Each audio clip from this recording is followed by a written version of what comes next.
It's just amazing when you go to the fire station and it continues to accumulate, but it does create a question as what do you do with all these items? It's really grateful and people appreciate the help, but some of these create more problems, than the comfort they're seeking to provide. We want to make sure whatever memorial we erect and put up is going to be accessible for everybody, and it's something that anybody coming to Prescott can have the appropriate visuals and statue and other things that they can remember this.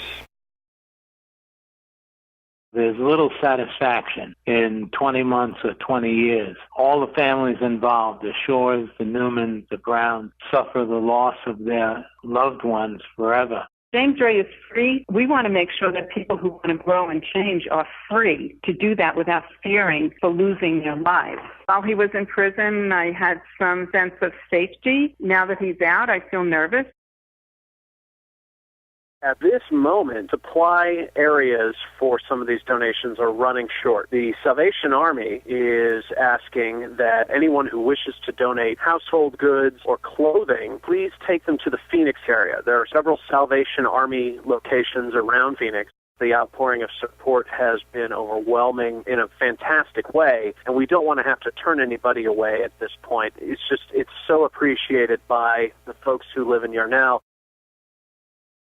They're out there applying some seed and mulch to these areas, to these soils, and to these forest resources. And what they do is they go in there and they fix trails. They're going to fix areas that are on slopes that are severely burned. The National Weather Service is issuing flash flood warnings for these areas, such as Bent Wash, Skull Valley Wash, Woolsey, and Tonto Washes, which are in the vicinity of this Dosey fire. People need to monitor the weather, and if they're traveling in these areas, visiting, or if they're living in these areas, they need to be on alert for some flash flooding and potential debris coming down off of the mountain. After the Gladiator fire, the road was closed down, and so people were either stranded or they were stranded up in Crown King because of the rocks and the flooding and the road that was washed out. So people need to be on alert.